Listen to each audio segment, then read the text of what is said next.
Começa agora o programa TV Direitos Humanos. O TVDH é um projeto da Cátedra Unesco-Unicap de Direitos Humanos Dom Helder Câmara, produzido pelo projeto de extensão EduCom-DH, Escola de Educomunicação e Direitos Humanos da Unicap, numa parceria com a Cátedra Luiz Beltrão de Comunicação.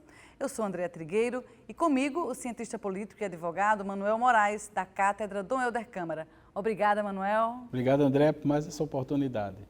No programa de hoje vamos conversar sobre mediatização da vida. Você pode até nunca ter ouvido falar nessa expressão, mediatização da vida, mas certamente vive isso no seu dia a dia, com tudo que essa experiência tem de positivo e de negativo. E para conversar com a gente sobre esse tema, nós contamos com a participação do professor Luiz Carlos Pinto Júnior, que é jornalista e doutor em Sociologia e coordenador do mestrado em Indústrias Criativas da Universidade Católica de Pernambuco. Lula, muito obrigada pela participação hoje. Obrigado, André, pelo convite.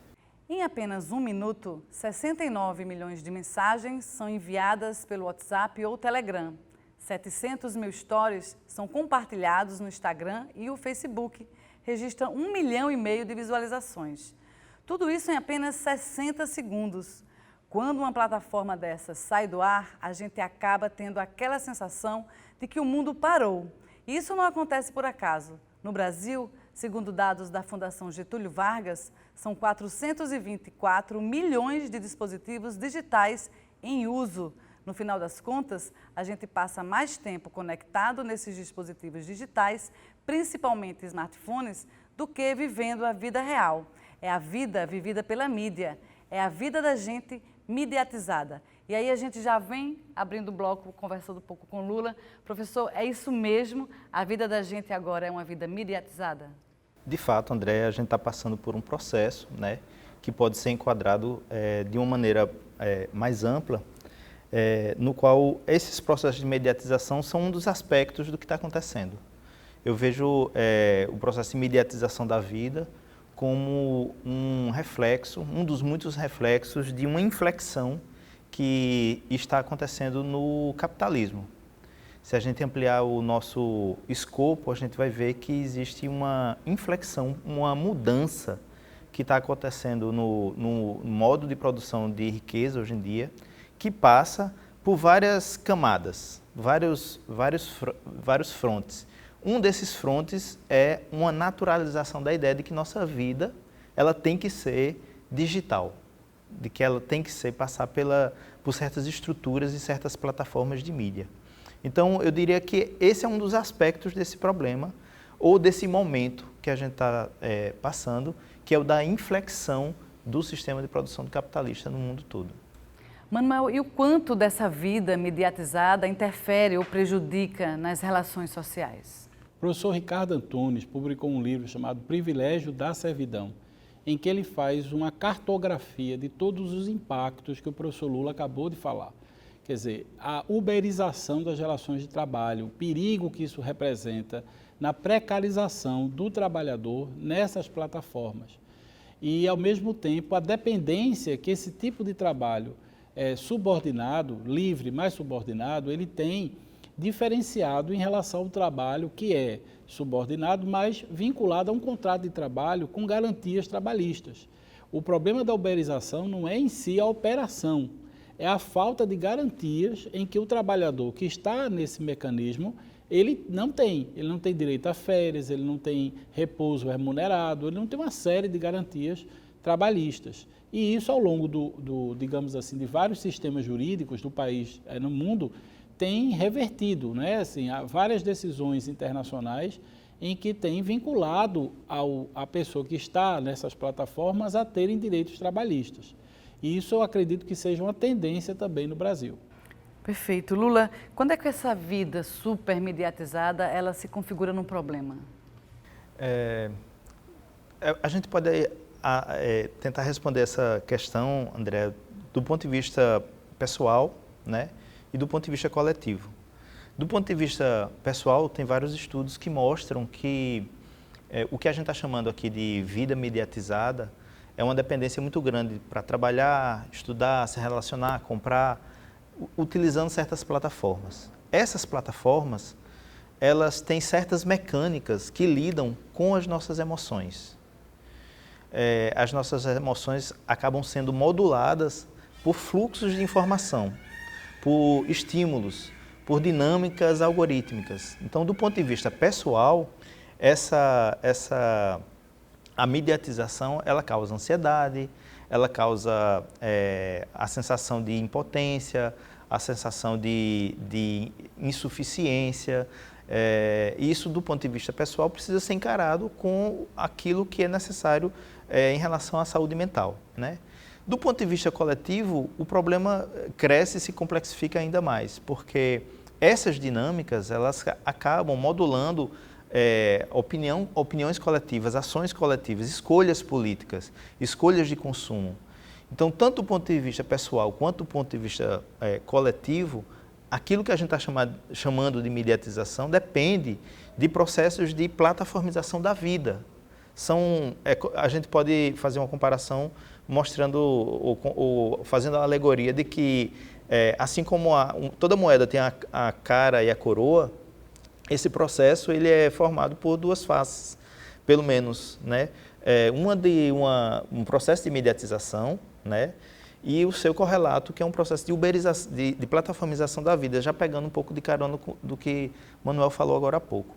Os processos daquilo que a gente chama de uberização, eles se estendem a uma quantidade muito ampla de processos, de comportamentos, né?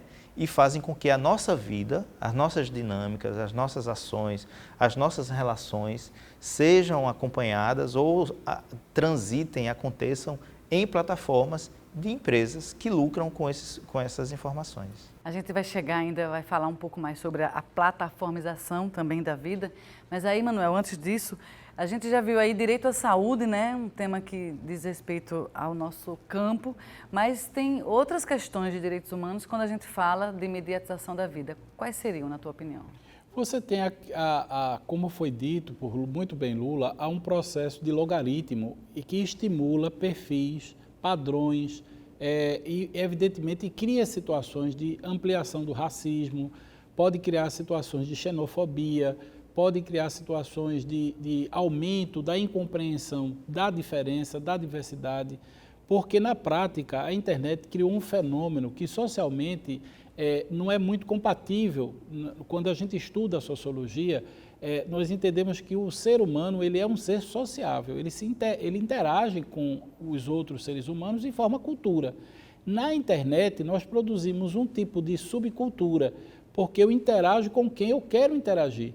Eu seleciono, eu crio as chamadas bolhas. E as bolhas produzem, portanto, uma espécie de blindagem do que eu entendo, do mundo que eu quero entender e do mundo que eu quero repercutir. E isso, do ponto de vista sociológico, é dramático, porque a vida humana não é uma vida bloqueada no ponto de vista do real, vida vivida. Você vive a vida vivida com diversas gerações, com pessoas que pensam diferentes no seu bairro. Você mora numa rua que tem gerações e pessoas diferentes, de lugares diferentes, e assim a vida tem uma dimensão cosmopolita, por assim dizer. A internet, ela restringe isso ao seu viés ideológico, ao seu viés comportamental, e aí o logaritmo amplia isso. Ele vai facilitando com que você se conecte com pessoas que têm o mesmo perfil ou, quando não, comercialmente provocado para que você seja alimentado com aquelas ideias que você, digamos, retroalimentou o sistema. Então, isso cria uma subcultura onde o indivíduo vai emergindo numa situação em que ele acredita que aquilo é o mundo real. Esse é o problema em relação aos direitos humanos, porque os direitos humanos pressupõem a liberdade, né, e a compreensão de que existem diversos seres, existe uma polarização de opções sexuais, existe uma série de opções sobre ideologia, quer dizer, ou seja, na perspectiva dos direitos humanos, essa perspectiva de bolhas, né, de criação de nichos, ela tem provocado no mundo um retrocesso civilizatório na agenda dos direitos humanos. Né? Tem crescido no mundo uma agenda, portanto, nacionalista, né? Ultranacionalista, para não dizer fascista, não é? Que alimenta-se com a ideia de religião, propriedade, família, esse tripé que consolida um pensamento profundamente conservador, e quando você vai ver as raízes desse pensamento é porque a pessoa acredita realmente que todos pensam daquele jeito, né? E o que pensa diferente deve ser combatido. Portanto, cria a ideia não de fraternidade, não de cidadania, mas a ideia de inimigo. Inimigo, e isso levado às políticas públicas, nós chegamos aí ao nazismo, né? Muito bom. Você já viu que o tema, né, tem muitas possibilidades de conversa, mas no próximo bloco a gente fala sobre os efeitos psicológicos dessa vida vivida nas mídias digitais. É daqui a pouco.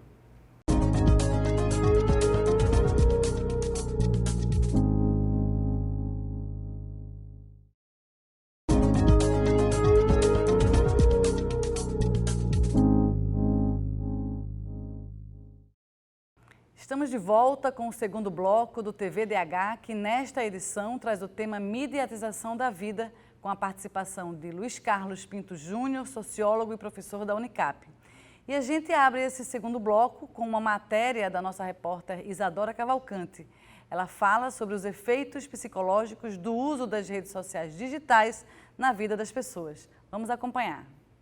Você já postou onde está, o que está comendo ou o que está vestindo? E se não postou, já sentiu que estava perdendo algo? Essa mediatização da vida, a necessidade de saber e até expor o dia a dia a toda hora, pode ter te consumido de alguma forma. De tanta exposição, algumas pessoas até buscam uma desintoxicação das redes sociais. A necessidade da aceitação é algo próprio do ser humano e isso até ajuda a nos mantermos em sociedade. Na internet, por exemplo, isso é demonstrado através de likes e comentários. Por um lado, o uso das redes sociais pode conectar mais as pessoas, mas a velocidade e o excesso de informação podem te sobrecarregar, especialmente desde o início da pandemia, quando passamos a ficar mais tempo conectados. Segundo o relatório publicado pela Hootsuite em 2021, o tempo que um usuário permanece online já beira as 7 horas diárias. O Brasil está em segundo lugar no ranking mundial, com média de 10 horas e 8 minutos conectados. Para a professora do Programa de Pós-Graduação em Psicologia da Unicap e coordenadora da linha de pesquisa em Cyberpsicologia e Humanidades Digitais, Veronique Donar, ainda é muito cedo para afirmar as consequências do consumo das mídias no momento atual. Ela ressalta que o segredo está no equilíbrio. A questão da prevenção, da inclusão digital também, democratizar um pouquinho mais o acesso às tecnologias, junto com a educação digital, eu acho que isso pode fazer uma sociedade digital justa, respeitosa dos direitos humanos, inclusiva, não agressiva. Enquanto a pessoa não entender que isso não se diz e não pode se dizer, as coisas não vão melhorar muito. Agora, educação digital faz isso. Você não vai pela rua, um cara tropeça e você não vai dizer para ele, olha, se suicida, você não sabe nem caminhar. Todo mundo sabe que não é para fazer isso. Então, por que é que faz online, né? Então, nesse sentido, dá, sim, para esperar uma sociedade digital realmente mais positiva, sabe? Sempre tem pontos negativos, mas a tecnologia tem coisas excelentes. Agora, se ninguém fizer nada, Jesus, socorro. Bom, então é possível dizer que a vida virtual, ela não é uma vida irreal, ela é tão real quanto a presencial, não é isso? É isso. Alguns dos primeiros teóricos da cultura digital, Pierre Levy, o Jean Baudrillard, já tinham isso muito claro, né? A vida, as interações virtuais são reais, tanto é que elas têm um impacto muito concreto sobre as dinâmicas práticas da gente, né? Tanto do ponto de vista de saúde psíquica, quanto do ponto de vista das interações que a gente tem. A grande questão é que a maneira como hoje são colocados os serviços, as plataformas, a própria velocidade das coisas, dá a impressão de que essas coisas acontecem na nuvem, né? O que a gente não deve pensar nessas interações com efeitos concretos na vida de grandes partes da população. Então, existe uma forma, um jeito pela qual a gente consome essas plataformas, esses serviços, que dá essa impressão de que é uma vida à parte. E eu acho muito preocupante, inclusive, que as gerações mais novas, por exemplo, incorporem essa mecânica, essa forma de funcionamento, considerando, por exemplo, que a internet são as plataformas. Né? O entendimento de que as plataformas, os serviços são a internet é um corolário, na verdade, da ideia de que a vida virtual ela não é exatamente uma vida real, não é uma vida concreta, não tem impacto sobre a vida diária. Perfeito. Manuel, é tão real que o campo dos direitos humanos, por exemplo, quando a gente fala de violações, o espaço das mídias digitais tem se configurado também como um espaço de violações. Isso, porque ela repercute com uma capacidade muito maior, não é? Porque imagina, você agir de uma forma racista na rua física, tem um limite do espaço físico que a própria rua comporta, né? Você vai gritar, vai alcançar quantas pessoas. Mas vamos imaginar a internet como uma grande via pública, sendo que tem uma capacidade de repercussão daquele ato gigantesco e infinito, né? Porque você pode reproduzir aquele ato infinitas vezes. Então, isso gera uma situação, do ponto de vista dos direitos humanos, muito grave. Por isso que é um grande debate no mundo todo, é exatamente o impacto que essas redes sociais têm feito, e são pesquisas novas, né? Porque, como a gente sabe, o tema dos direitos humanos é um tema de progressão de direitos, então, na medida em que novas plataformas surgem, novos mecanismos de comunicação vão surgindo, novos desafios aos direitos humanos também, novas perguntas, né? Vão carecer de pesquisa e de resposta, não é? Então, está sendo ainda, digamos, muito estudado no mundo inteiro os impactos das redes sociais nas violações de direitos humanos. Perfeito. E quando a gente fala também nessa vida mediatizada, a gente está falando também de vida coletiva, né? Acho que Lula no primeiro bloco falou um pouco sobre isso, inclusive com interferências na democracia, nos processos políticos. Eu queria que a gente pudesse falar um pouco sobre isso, Lula. Você que observa, né? Os dois, na verdade, observam os processos democráticos, no teu caso, os processos comunicacionais. Manuel está mais no campo da ciência política e dos direitos humanos, mas no campo da comunicação, quando a gente olha para essa vida mediatizada e olha o quanto elas interferiram nas nossas escolhas políticas, por exemplo. O que é que a gente pode dizer a respeito dessa interferência nas nossas escolhas? Eu acho que vale a pena resgatar, André, aquela ideia de que essa vida mediatizada acontece por meio de plataformas, né, de serviços variados. Esses serviços são de empresas. E o negócio, ele produz mais riqueza quando algumas polêmicas acontecem. Então, a polêmica, né, as notícias ruins, as informações que causam desinformação, que causam preconceito, que causam reações de racismo, discursos racistas, eles engajam. Né? Essas plataformas, elas foram criadas, o código delas, a forma de funcionar por dentro privilegia esse tipo de discurso, esse tipo de impacto. Então, quando a gente observa o modelo de negócio, ele foi construído para que se valorizasse esse tipo de informação. E a gente sabe quais são as repercussões que isso tem, né? Do ponto de vista de desarticulação, por exemplo, de alguns regimes democráticos, de esvaziamento das dinâmicas políticas, de fragilização ainda mais de certas comunidades. Essas coisas têm esses impactos e elas estão vinculadas, esses efeitos estão necessariamente vinculados a um modelo de negócios. A gente precisa sempre lembrar que há um modelo de negócios que se privilegia, que ganha, que se robustece ao longo do tempo com esses processos. Perfeito. Manuel, a nossa vida política hoje é muito afetada pela vida mediatizada. Existe toda uma literatura sobre a erosão da democracia. Quer dizer, você pode erodir a democracia na medida em que você vai questionando, criando esses bolsões de opinião contra as instituições. E você vai produzindo uma espécie de rede, né, de falsas informações que vão também produzindo uma visão antagônica a importância dos partidos políticos, porque, veja, a Revolução Francesa, ela produziu um impacto importante no mundo ocidental, porque ela criou a ideia de uma democracia participativa, né? E essa democracia participativa se dá mediado pelo parlamento via os partidos políticos. O que surge no século XIX e XX foi a ideia dos partidos políticos como sendo mecanismos de aglutinação ideológica da sociedade.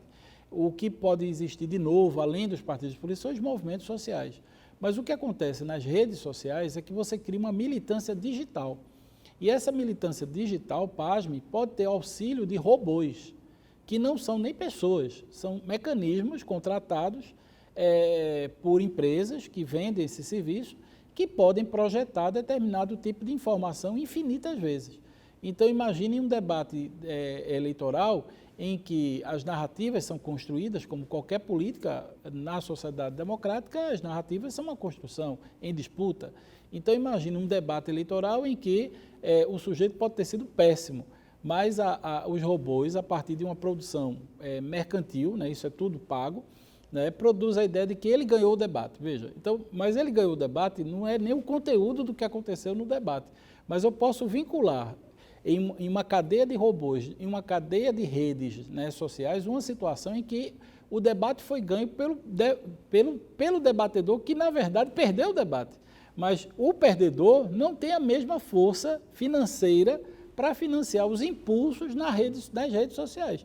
Então veja que a verdade, ela não existe, né? Filosoficamente ela nunca existiu, e nas redes sociais ela é ainda mais, essa situação ainda mais flagrante. Porque a depender do quanto você tiver de recursos e de empresas que fazem esse tipo de material. Por exemplo, um escândalo que aconteceu no mundo foi o Brexit, com a Cambridge Analytica, onde se descobriu, houve uma CPI, vamos dizer assim, no parlamento britânico, onde se identificou claramente que a Inglaterra, os dados foram vazados e essa empresa pôde criar perfis.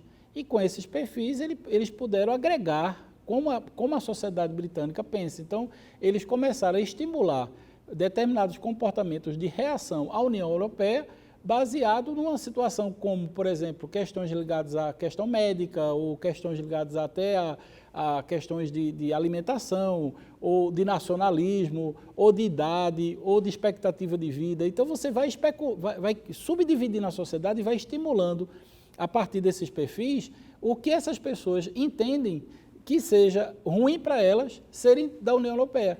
Então, houve uma mudança abissal da opinião pública britânica em participar da União Europeia. E hoje, a Inglaterra padece de escassez de alimentos, porque não consegue mais integrar-se da União Europeia. Estava integrada, teve que sair, e agora ela vive uma crise econômica terrível. Bom, e você que acompanha a gente, qual é a sua relação com as redes sociais digitais? A nossa produção fez essa pergunta e as respostas você vê no próximo bloco. Até já!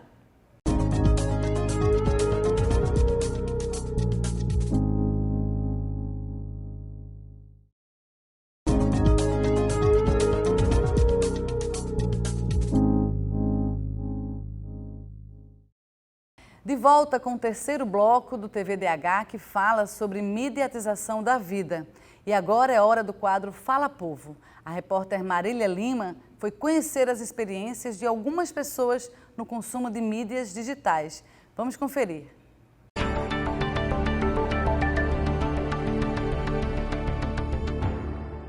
Fazer uma refeição olhando as redes sociais, trabalhar e usar o celular, viajar e compartilhar nas redes. Talvez isso soe familiar para você. É que nós estamos cada vez mais conectados. Para algumas pessoas, isso parece ser o normal de uma vida imediatista. Já para outras, isso parece não agradar tanto assim. Nós fomos procurar saber da população o que elas acham em relação a essa vida mais midiática. Então, né, gente, como produtora de conteúdo, eu me sinto aí na obrigação, né, de estar todos os dias nas redes sociais, expondo o que eu tô fazendo, o que eu tô vivendo, enfim. Só que eu acho necessário a gente saber os limites, né, o que é que a gente vai postar, quando a gente vai postar, de que forma, porque a internet a gente sabe que é um ambiente bem perigoso e que a gente não sabe muito bem a intenção das pessoas, né. Então, assim, é aquela coisa de usar, mas sabendo os limites. As principais redes sociais que eu uso hoje são o Instagram e o WhatsApp, tanto no âmbito profissional quanto no âmbito pessoal. No Instagram eu tenho a tendência a postar menos da minha vida pessoal, porque eu acredito que a opinião das pessoas sobre alguns posicionamentos meus pode interferir na opinião delas sobre o meu trabalho, então eu tento evitar. Na minha vida pessoal, eu não faço uso das redes sociais, é algo que sempre foi irrelevante para mim. Vejo até como uma realidade bem fantasiosa, porém precisei criar hábitos de mídias sociais para desenvolver o meu trabalho. Hoje eu tenho resultados bastante positivos e eu consigo alcançar um público que sem essa ferramenta realmente eu não conseguiria. Então é muito benéfico para mim usar essas redes sociais para o trabalho. Então, Lula e Manuel, é preciso criar, estratégias para se proteger um pouco desse excesso de mediatização da vida. Isso, eu acho que esse conjunto de depoimentos mostram que o tema saiu dos espaços acadêmicos, né, e tem sido objeto de reflexão das pessoas em geral. Porque as questões relacionadas à ansiedade, que eu já mencionei aqui, têm impactado muito as pessoas, né? E ainda que isso aconteça de forma não muito regular, mas as pessoas estão pensando sobre as redes sociais, vendo os malefícios que eventualmente elas podem trazer, a necessidade de criar limites, né, de criar suas próprias estratégias. Isso tem acontecido. Parte desse processo é reflexo de reportagem. O jornalismo tem contribuído para pensar criticamente sobre as redes sociais e essas tecnologias. Vários documentários têm sido produzidos também com essa temática. E, enfim, eu acho que isso está acontecendo. É uma coisa muito positiva a gente ver esses depoimentos. Manuel, agora esse debate também traz aí o ingrediente de que a mediatização da vida, com a pandemia, se exacerbou ainda mais. A gente passou a trabalhar, né? Se antes era um momento ali de entretenimento, algumas coisas pontuais, a gente passou a trabalhar também nesse ambiente. Isso traz para a gente um debate sobre as relações de trabalho, né? A uberização, como a gente tinha começado a conversar, e a própria plataformização da vida. Tem a ver com o direito humano quando a gente fala de trabalho, nesse caso. Total, veja, André, uma série de debates internacionais acerca de como na pandemia as plataformas foram fundamentais para que a economia se desenvolvesse, criando condições para que houvesse não só emprego, como também um processo de distribuição de bens, acesso a serviços, e isso foi muito importante. Agora, quando a gente analisa de forma crítica o que aconteceu, é muito cruel perceber que a classe média ela pôde se proteger na sua casa, principalmente a classe mais alta, e uma população muito mais vulnerável foi exposta ao trabalho cotidiano. Veja, é como se você tivesse explicitamente, no ambiente da pandemia, você conseguia ver claramente a desigualdade social. Quer dizer, as plataformas, diferente do que se propõe, existe toda uma ideia de que a pessoa está fazendo um ato de iniciativa comercial, a pessoa está sendo empreendedora, eu acredito que o que está acontecendo é uma precarização. Você colocar uma pessoa que trabalha 16 horas em cima de 12 horas, 14 horas em cima de uma bicicleta, no final do dia essa pessoa está exausta, não tem seguro-saúde, e isso é um processo de inserção.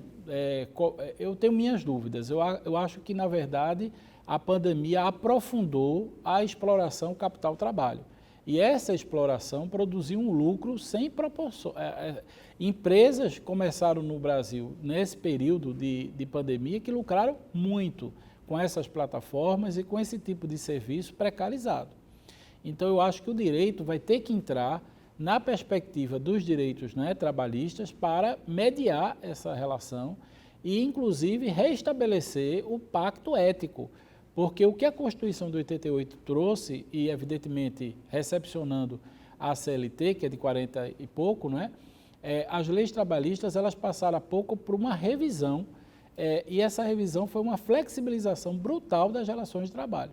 Então, a gente está vendo aí um desemprego cada vez maior, e uma população mais desempregada.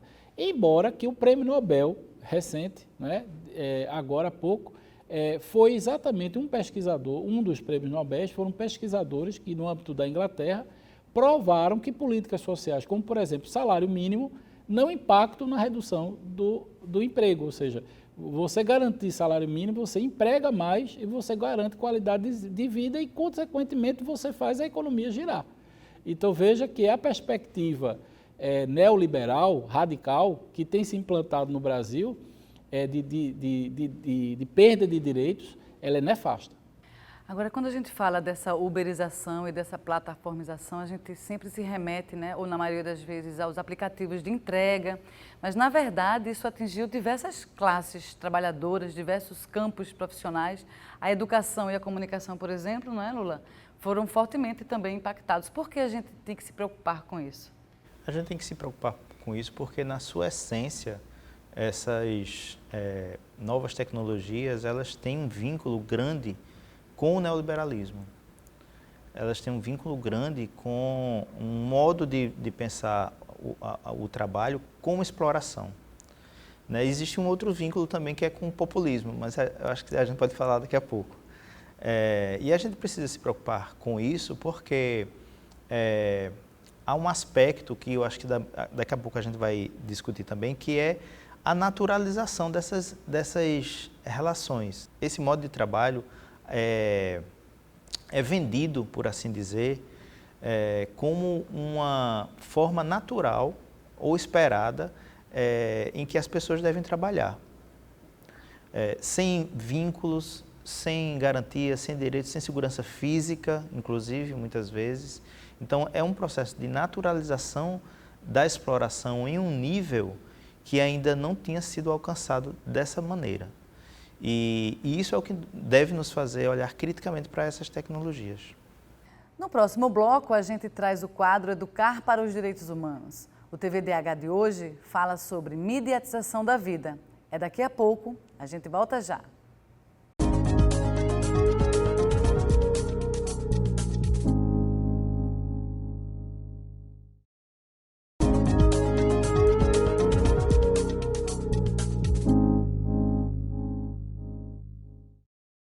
De volta com o quarto bloco do TVDH, que nesta edição tem como tema a mediatização da vida. Agora é hora do quadro Educar para os Direitos Humanos. Nossos convidados vão responder a uma pergunta e quem traz para a gente é o repórter Micael Moraes. Vamos acompanhar.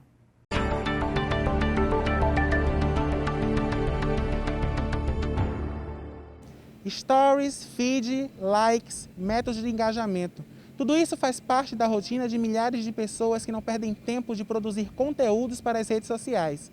Essa mediatização da vida tem tornado o dia a dia das pessoas um verdadeiro reality da vida real.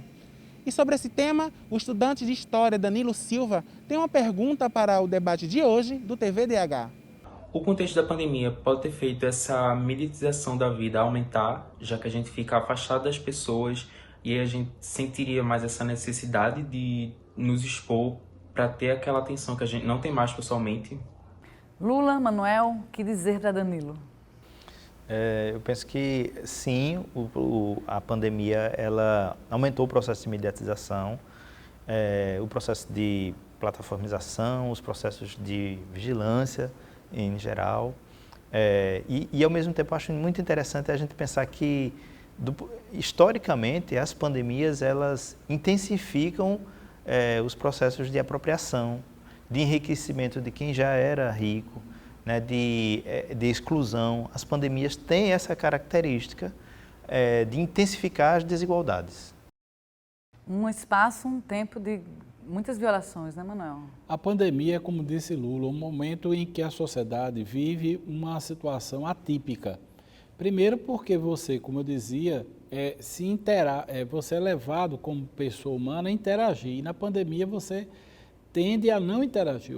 Quanto menos interagir, mais você vai sobreviver ao processo de pandemia. Então, é óbvio que isso causa um impacto de depressão, de ansiedade. E você vai tentar, naturalmente, se conectar com o mundo a partir das redes sociais. O que foi um dia o rádio, agora passaram a ser as plataformas, a internet, etc. e tal. Tem um lado positivo, não é? Que é o fato de você, através da internet, você conseguiu, não é, ter acesso à informação, não é? Principalmente se a pessoa tiver condições de selecionar essa informação, que é o ideal, é você saber qual informação de qualidade e qual informação não tem qualidade, você ter autonomia, portanto, uma educação digital, né, informacional, para saber fazer essa seleção.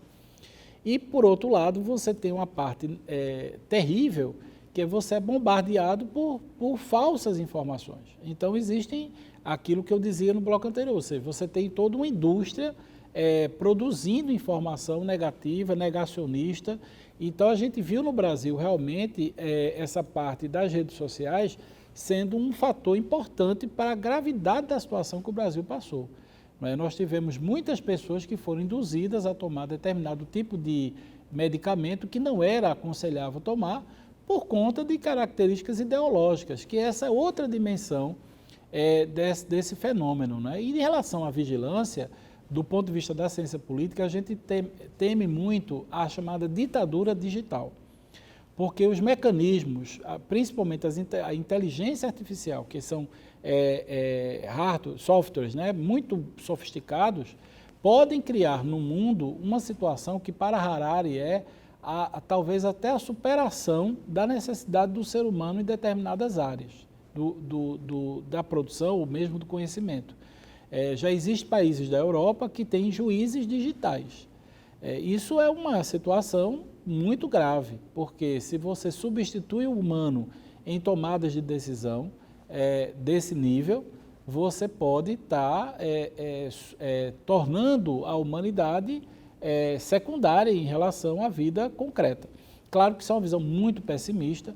Eu não acredito, né, que a gente vá chegar a esse ponto. Eu acho que a tendência é que a sociedade vá tomando consciência da gravidade dessa vigilância em informação e vá dominando esse mecanismo como desafio. Mas Harari já alerta, podemos ser substituídos. Agora, essa hipermediatização da vida também nos leva a uma vigilância, né, e a um monitoramento cada vez maiores. Por que isso é motivo de preocupação? A gente vê vários autores, as próprias pesquisas atuais, alertando para as consequências danosas e desastrosas desse processo. Mas, na opinião de vocês, por que a gente precisa enfrentar, digamos, esse processo de excesso de monitoramento, excesso de vigilância na vida mediatizada? Olha, André, eu acho interessante observar que esses processos de monitoramento e de vigilância que implicam na perda de privacidade, elas acontecem de forma muito sistemática, muito sofisticada e muito escondida, muitas vezes, porque isso rende capital, isso produz riqueza. Isso faz parte do negócio da economia neoliberal na sua articulação com a mediatização e a governamentalidade algorítmica. Então, isso acontece por conta disso, basicamente. Nossa preocupação tem a ver com o fato das implicações que isso tem, das consequências que isso tem. Uma delas é justamente a perda de privacidade. Um valor que está associado à própria construção do mundo moderno. A ideia de que é preciso resguardar alguma privacidade, porque ela está vinculada, por exemplo, ao exercício da liberdade de expressão. Essa preocupação ela também está muito vinculada porque todo esse processo ele acontece de uma maneira muito naturalizada, né? E isso faz com que a gente não problematize. A gente, quando eu falo, do ponto de vista social, coletivo, de não se gerar uma problematização consistente, sistemática, de uma maneira geral, inclusive porque, em parte, a nossa sociedade ela não é educada para lidar com esses ambientes, com essas dinâmicas, com as implicações de um processo de algoritmização da vida. Então, as implicações elas nem sempre são muito claras para a população, embora isso tenha se popularizado ultimamente, como eu falei no bloco anterior, mas, ao mesmo tempo, existe um processo que é insidioso de redução da privacidade e dos elementos e dos benefícios que a privacidade pode trazer para a população, do ponto de vista individual, né, na dinâmica individual e coletiva. Uma outra expressão que tem se usado bastante para esse momento é o colonialismo de dados. Nos direitos humanos, a gente tem conversado muito sobre decolonização, na comunicação também. O colonialismo de dados, Manuel, é um outro processo também de privação de liberdades, de privação de direitos, na tua visão? Exatamente, André. Veja, nós estamos diante de um novo mundo que se abre, mas enraizado em uma lógica anterior, que é a lógica de classes. Então, nessa perspectiva, essa ideia do colonialismo de dados tem a ver com a ideia de domínio, né, de como você controla essa informação. Então, você tem grandes empresas internacionais que têm dados que são gigantescos, né? Na verdade, nós estamos diante de uma fronteira muito nova para todos nós, porque são novos fenômenos sociais, políticos, econômicos, que estão surgindo com essa massa de dados que podem ser produzidas a partir dessa inteligência artificial e dessas mega empresas que são internacionais, mas que não têm nacionalidade, porque elas podem agir de uma forma livre em qualquer lugar. E isso pode, repito, erodir a democracia, prejudicar as instituições, prejudicar a sociedade e a própria saúde pública. Muito bem. E no próximo bloco a gente vai falar sobre resistências e perspectivas de futuro. É daqui a pouco.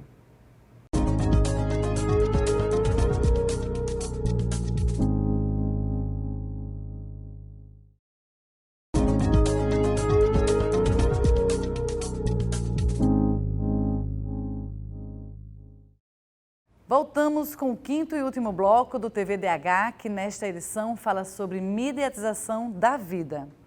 Em meio a esses fluxos de vida hipermediatizada, há também contrafluxos, pontos de resistência. E aí, eu queria perguntar ao professor Lula Pinto, quando a gente fala de colonialismo de dados, plataformização da nossa vida, é possível olhar para o futuro, olhar para frente, encontrar perspectivas para um enfrentamento a esse contexto? Eu acho que sim, Andréa. E eu acho que uma forma interessante de responder isso é propondo olhar um pouquinho para trás antes. Porque o colonialismo de dados é, em certo sentido, uma passagem. Da mesma forma que o colonialismo histórico preparou o acúmulo de riquezas, de metais, de conhecimentos para a Europa se industrializar, o que a gente tem visto pode ser visto como um processo de estágio para uma outra etapa do capitalismo. Então, essa forma de olhar para trás nos sugere que existe um acúmulo bastante interessante nas Américas de contra-insurgências, de resistências. E boa parte dessa experiência, desses registros, estão muito associados às comunidades afro-indígenas, às cosmologias afro-indígenas, às formas de articulação, de comunitarismo, de relações que estão vinculadas à experiência ameríndia, à experiência negra em diáspora, à experiência africana. Então, eu diria que no horizonte, as contra-insurgências, as resistências, as reinvenções da vida, provavelmente já estão vindo desse manancial histórico que foi acumulado durante muitos anos de colonialismo histórico e que está se reinventando nesse momento. E eu acho também que uma fronteira, um horizonte de combate é a regulação. Todos os mercados são regulados. O mercado de bebidas é regulado, o mercado o mercado de alimentos é regulado, o mercado financeiro é regulado, o mercado de comunicação no Brasil deveria ser melhor regulado, mas é preciso encarar a regulação. Né? Esses mercados precisam ser regulados também. A gente está falando de um mercado, de um negócio, de uma estrutura de produção de capital que precisa passar por processos de regulação que estão iniciando. Então, eu veria esse um horizonte como um horizonte positivo para a gente encarar daqui para frente. Manuel, tu és otimista, pessimista, por que é importante resistir quando a gente fala de direitos humanos? Como cientista político, eu sou realista, não é? A realidade se impõe, não é? Então, na verdade, tudo depende da capacidade desses movimentos que Lula muito bem colocou, movimentos de resistência, identitários, ou políticos, ou sociais, né, ou acadêmicos, não é, de ganharem força na sociedade e efetivamente fazer um enfrentamento. Mas veja como o projeto neoliberal ele é muito sofisticado. Nós temos hoje no Brasil um desmonte nas políticas de financiamento da pesquisa no Brasil.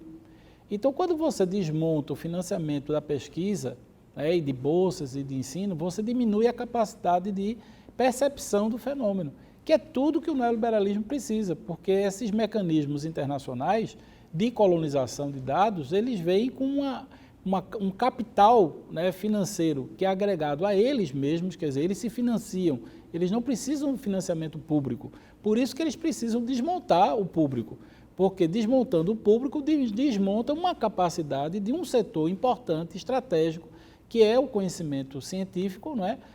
Público, não o conhecimento científico empresarial, mas é o conhecimento científico público que vai, inclusive, identificar esses mecanismos de controle da sociedade por essas plataformas. Então, veja que o neoliberalismo, ele se agrega nessa lógica de uma forma perfeita.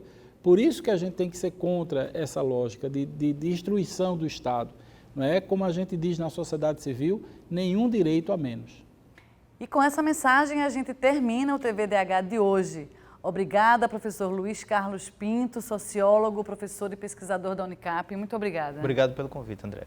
Obrigada, Manuel Moraes, coordenador da Cátedra Unesco Unicap de Direitos Humanos, Dom Helder. Muito obrigada, Manuel. Obrigado, André, por mais essa oportunidade. O TVDH é um projeto da Cátedra Unesco Unicap de Direitos Humanos, Dom Helder Câmara, produzido pelo projeto de extensão EducomDH, Escola de Educomunicação e Direitos Humanos da Unicap, numa parceria com a Cátedra Luiz Beltrão de Comunicação. Acompanhe a gente nas redes sociais, @programa tvdh.unicap. Até o próximo programa.